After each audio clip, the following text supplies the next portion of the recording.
Muitas vezes a gente come algum alimento e em seguida começa a se sentir mal, com sintomas de náusea e vômitos. Mas como saber se estamos ou não com uma intoxicação alimentar? É sobre este assunto que nós vamos conversar agora no quadro Primeiros Socorros.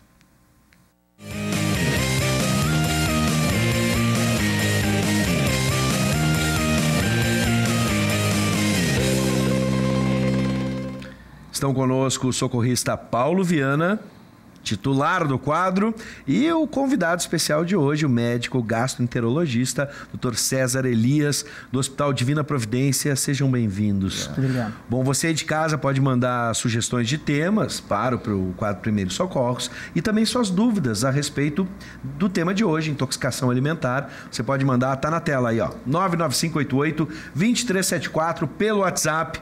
Bom, Paulo, vamos começar sobre intoxicação alimentar, esse é o tema de hoje.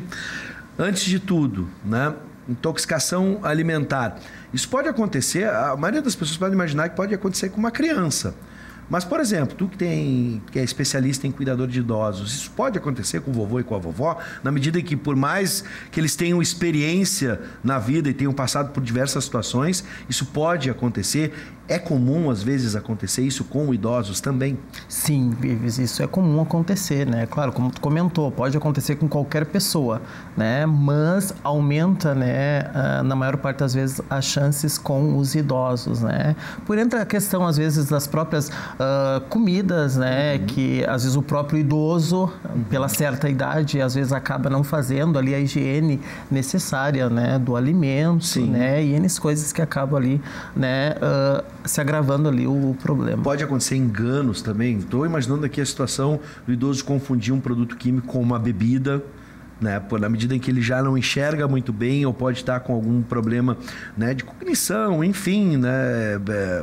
O cidadão já não está pensando e raciocinando da maneira correta e pode se confundir, às vezes, por engano, ingerir algo por engano. Sim, isso acontece muito, né?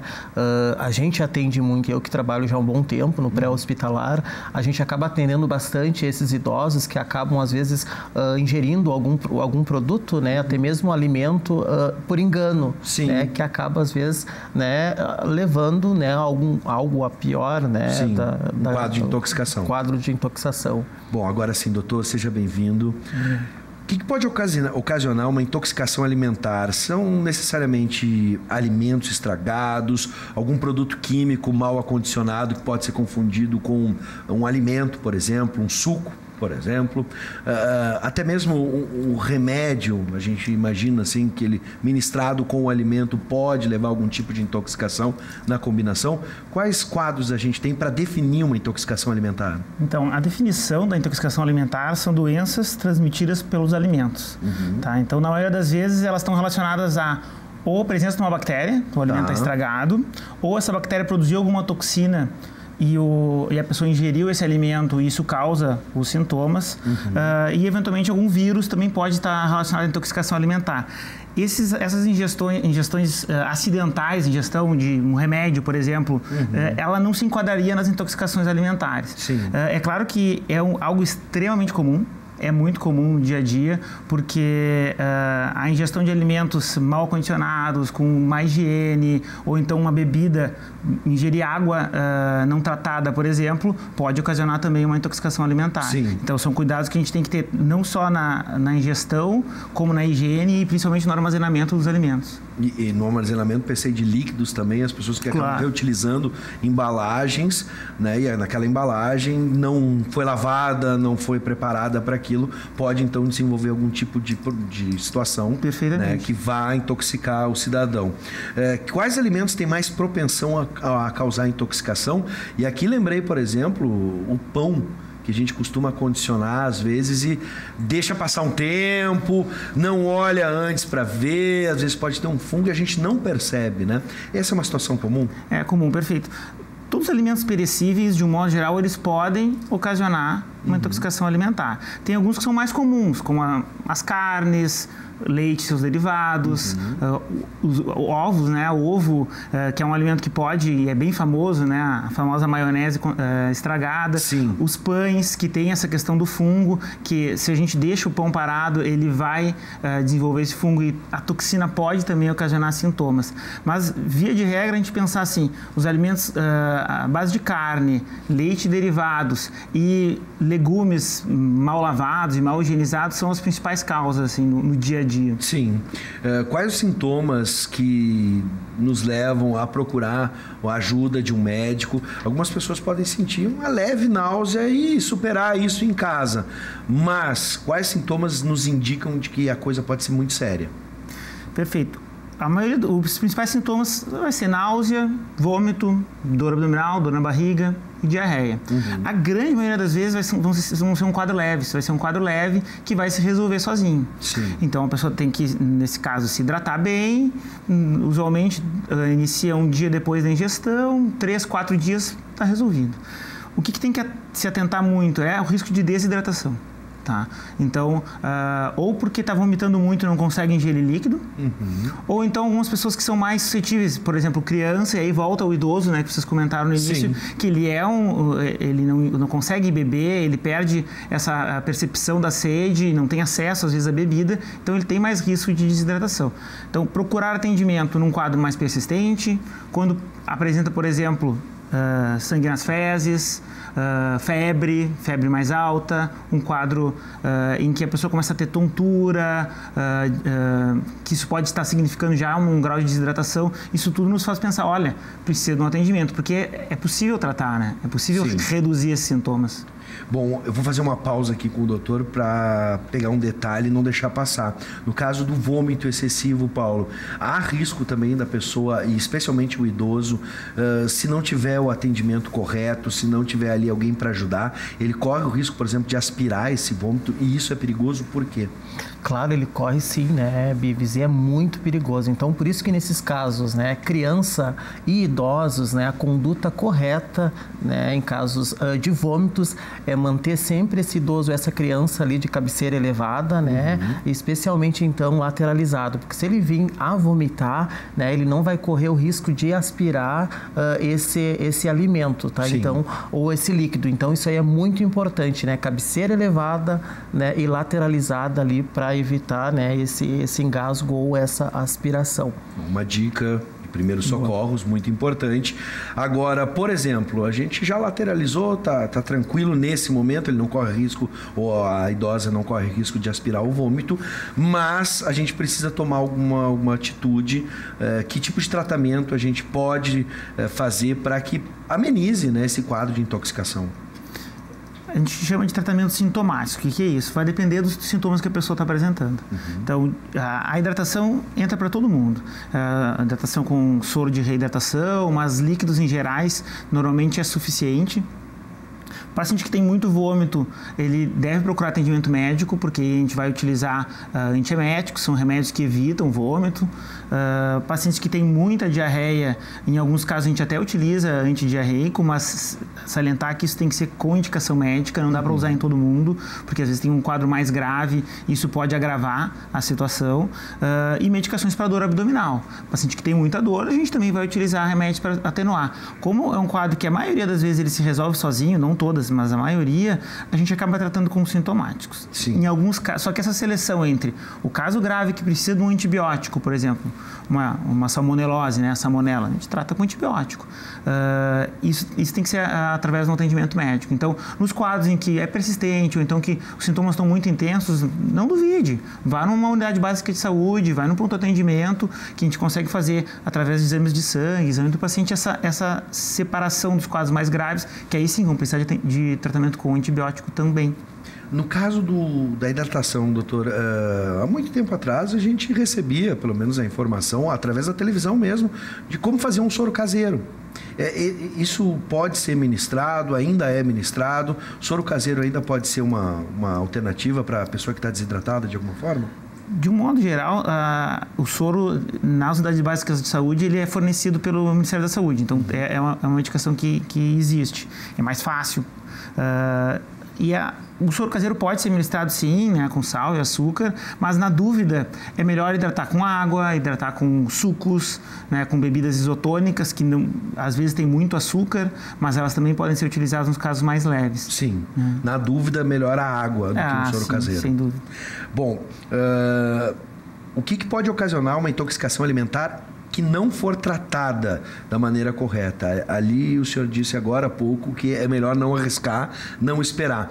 Caso a pessoa duvide, eu vou numa receitinha de um chá, uma coisa que a minha avó receitou e a coisa não está funcionando, a pessoa continua com um quadro de intoxicação. O que isso pode ocasionar? Sobretudo nos pacientes de mais risco, que têm imunidade mais baixa, ou nos idosos, essa infecção ela pode se agravar, necessitando de internação, antibiótico terapia na veia, né, antibiótico EV, e tem alguns casos até de óbito por intoxicação alimentar, né, por infecção, mas não na população geral. Normalmente são grupos de pacientes mais sensíveis ou com outras doenças mais graves ou com imunidade mais baixa.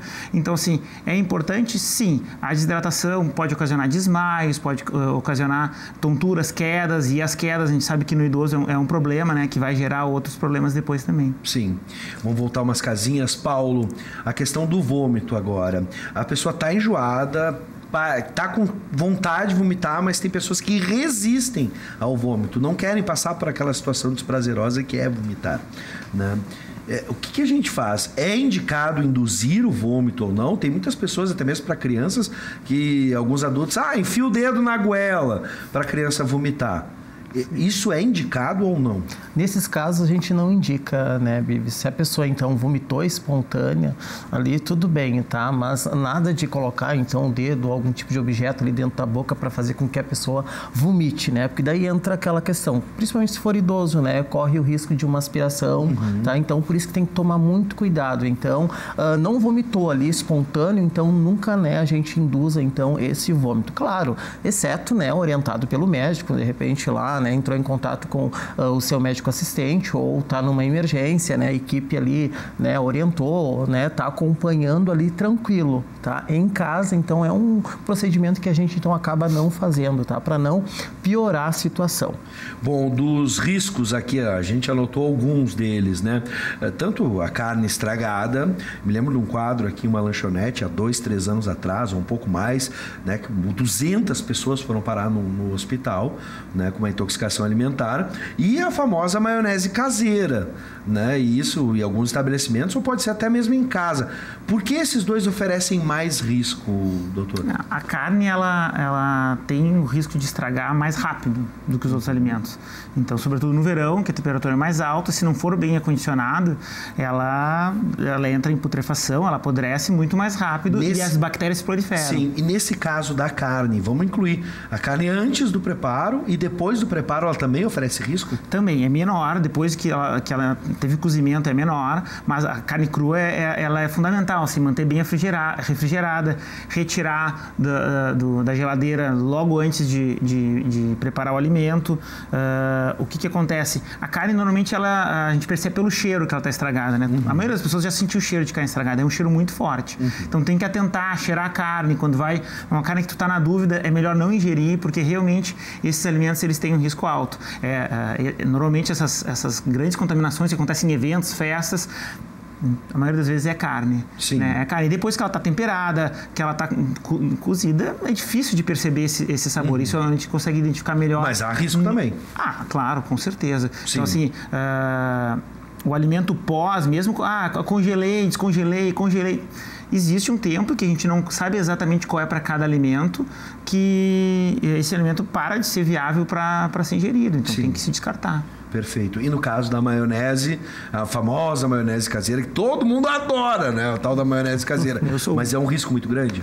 O risco, não dá para dizer que é um risco muito grande se ela for preparada e ingerida logo em seguida. O que não dá é para acondicionar de forma inadequada por causa do ovo, né? A maionese, quando a gente faz a maionese caseira, ela leva ovo cru, na maioria das vezes. E esse ovo, ele tem risco de contaminação com a bactéria salmonella. E isso com a temperatura ele se prolifera e pode causar essas infecções. Então, é proibido? Não, não é proibido. Mas, na dúvida, não utilize a maionese à base de leite, que também pode estragar, né? Mas não causar salmonelose. Muitos estabelecimentos têm feito isso, né? Eles não utilizam mais maionese caseira à base de ovo, utilizam a base de leite para tentar reduzir esse risco, porque é um risco que realmente existe. Tu imagina uma lanchonete que serve maionese todos os dias. Esse risco é uma coisa que está no radar deles. Frutas e vegetais também a gente compra na feira e não sei se todas as pessoas têm o hábito de lavar. E como a gente deve lavar corretamente?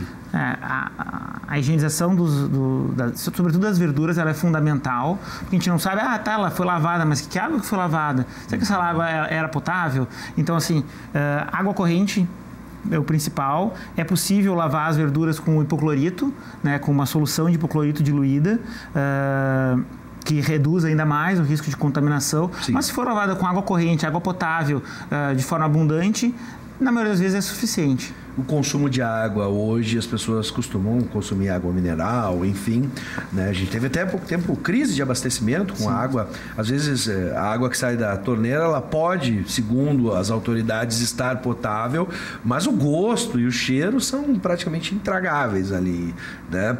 Enfim, o cara não consegue beber.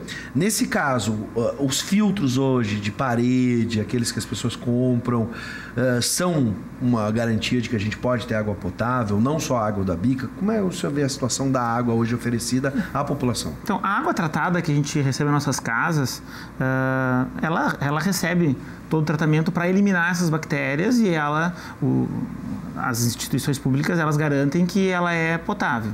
Tá? O filtro, o que ele faz? Ele reduz esse gosto alterado, reduz sedimento e ajuda muito a reduzir o risco de ingestão de água mais contaminada. Mas o tratamento da água é fundamental. Eu falo isso porque tem pessoas que tomam água de poço artesiano, tem pessoas que tomam água não tratada. Essa água, sem dúvida nenhuma, o risco é muito maior do que a água que a gente recebe na nossa torneira. O poço artesiano é um risco? Assim, isso. Então, tem poços em que a gente tem o poço tradicional, aquele que é escavado, grande. A água tende a ficar parada, então tem um risco de contaminação maior porque não tem tratamento, né? Não recebe cloro. Esses poços que são hoje em dia perfurados, que é uma perfuração, não aquele poço grande, um poço pequeno. Isso é bem comum a gente ver na zona rural. O risco é menor desde que o lençol freático não esteja contaminado. Mas, claro, vale testar, né? É possível tu fazer uma testagem dessa água antes de ingerir. Escavou o poço, leva essa água para testar, aí eles vão medir coliformes fecais, presença de bactérias. Bom, é potável, ok. Na dúvida, ferve e utiliza filtro, né? E isso diminui bastante a contaminação. Bom, as dicas são essas para a gente não passar mal. Quero agradecer a presença do Paulo Viana, que é o titular do quadro e que sempre nos traz convidados de alto nível, como o Dr. César Elias, gastroenterologista, que nos explicou hoje um pouco sobre a intoxicação alimentar, e o Paulo nos trouxe o que fazer em um quadro de intoxicação alimentar. Gente, eu quero lembrar que esse quadro, Primeiros Socorros, tem a força da Canoas Day Home, que é uma empresa especializada em cuidados para idosos e pessoas a partir de 50 anos e dispõe de uma equipe multiprofissional qualificada. Atenção! Além de atendimento domiciliar e assistência gerontológica, você que está procurando profissionais qualificados para cuidar do vovô e da vovó, a Canoas Day Home também oferece o curso completo de cuidador de idosos. Isso para você ingressar no mercado de trabalho, uma das profissões mais crescem no Brasil, e também para familiares que querem se qualificar para cuidar bem do seu vovô, da sua vovó. A Canoas Day Home, soluções gerontológicas e de saúde, anote aí, fica na rua Tiradentes, número 130, sala 106, bem no centro de Canoas, muito fácil chegar lá.